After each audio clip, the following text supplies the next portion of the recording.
When transforming short and beaten nails, it's not a great idea to make them long right away, because these people, they usually don't have experience living with long nails, and most importantly, it can be damaging to their short nail beds. In this video, I will show you, in my opinion, the most practical length and shape for short and beaten nails. Hello guys, I'm Anastasia, international nail expert and educator. This is what my client Anna's nails look like now. Nails are actually not that bad compared to what they were a few years ago when we just started working, but the cuticles and the skin surrounding the nails, oh my god, Anna.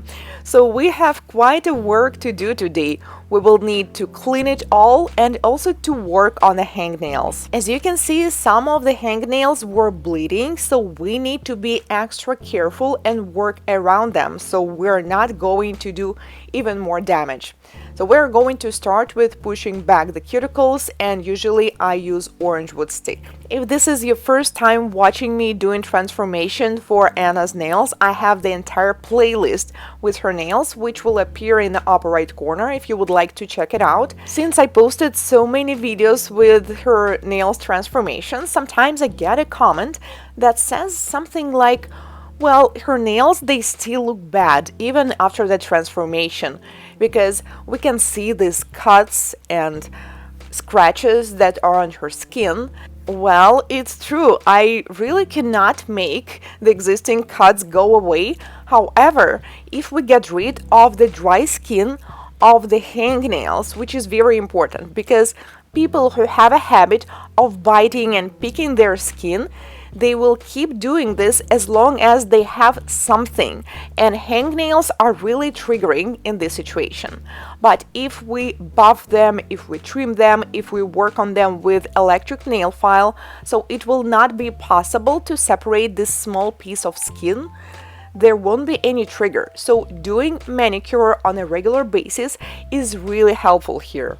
And I get a lot of these comments too, people sharing their short beaten nails journey, how these videos help them and inspired them.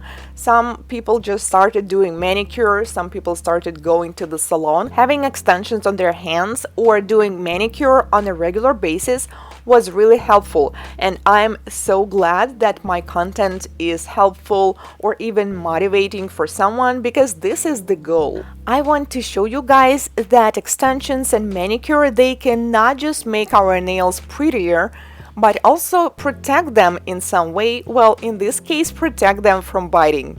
Meanwhile, I proceed to dry manicure, and I'm using diamond flame-shaped bit with abrasive mark. The speed is 15,000 rotations per minute. Another common question is, how long does it take to do a transformation like this? Usually it takes me about 10 to 20 minutes to do dry manicure, because it always depends on the hands.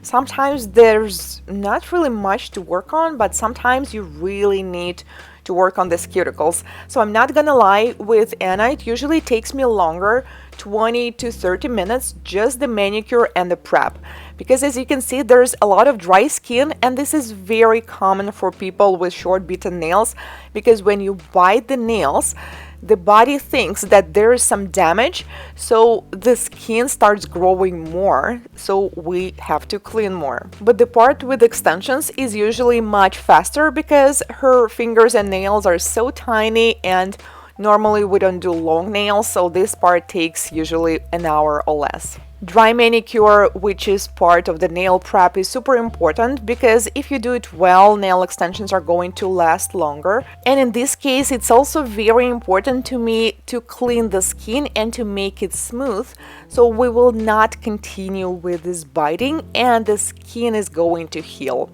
And then I trim the dead part of the cuticle with manicure scissors. For those who are concerned, no, this is not painful at all. If it feels painful, then definitely you're cutting the living skin, and this is not what we're supposed to do. Because if you cut the living skin, there will be whether a cut or the skin will grow even more than usual. So please be careful, you need to trim only this whitish part.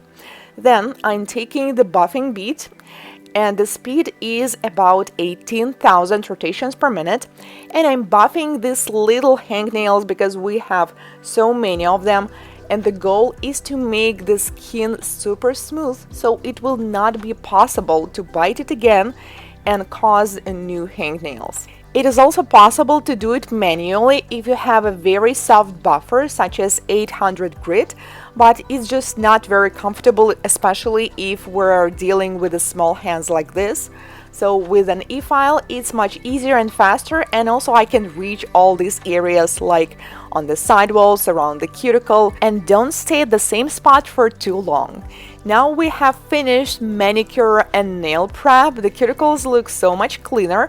Let's do the product application. Dehydrator, non-acid primer, and then I take a tiny bead of acrylic because her pinky is so small. I mean, can you see how small it is compared to my brush? Then I take the bead and place it on the nail. This part is very important. Do not place it on the skin because we don't want any allergic reactions. And once the bead will start polymerizing and get hard, you simply press on it, and this is how we build the free edge. The ideal length here will be until the tip of the finger, and that's it. We don't really want to make them longer. The goal is just to cover this Bitten free edge so it will be protected and can easily grow, and there will be no access to it. After building the free edge, I build the rest of the nail.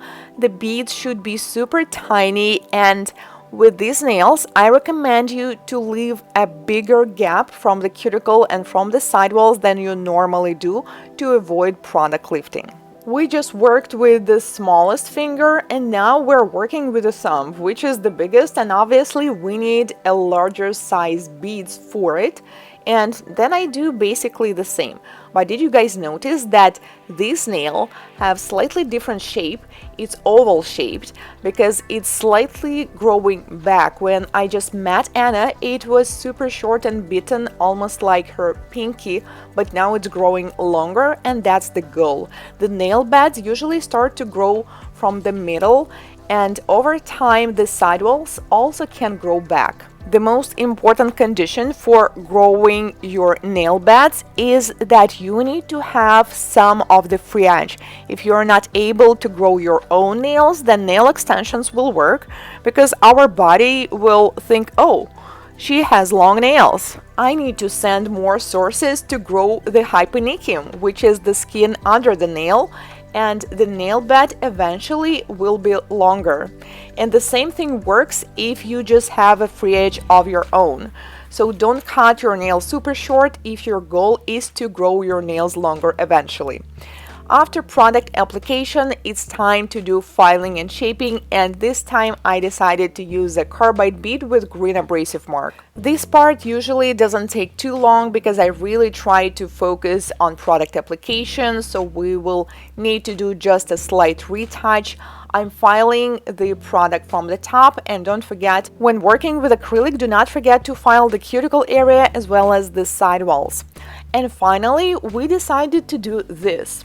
This is not white gel polish, this is actually semi-transparent Milky top coat, the glossy, tack-free top coat with the color.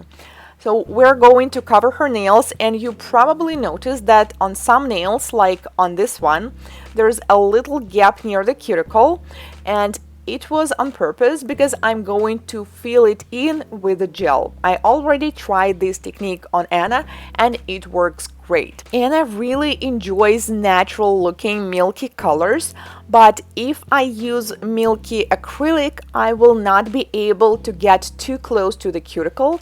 So she will have a look like her nails already are outgrown after a week or two. So this is what I decided to do instead. So we did extensions with nude acrylic, and then I take this milky top coat and apply it like builder gel. So I will fill in the space near the cuticle, and she will have this natural looking milky color, and also it is going to slightly strengthen the nails as I will add more structure on the top. So there are two different approaches on how to apply it. You can use the brush from the bottle, or you can use a detailer brush like I'm using now, add the product near the cuticle, and then carefully blend it. Since the color is transparent, it is not a problem if it will not be blended perfectly on each nail. I think it still looks pretty. And we end up with a look of natural nails covered with a milky nail polish. Then we cure it, and that's it, because this is the top coat. We don't need to apply anything else, and ta-da! This is the final look. Now let me show you something. This is what index finger looked like before.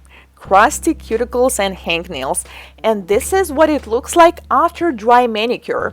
Yes, I couldn't make the cuts go away, but I think it looks much better now, and this is what it looks like after product application. Thank you guys so much for watching. Do not forget to subscribe if you would like to see more of nail transformations with Anna and my other clients, and I will see you in my next video. Goodbye!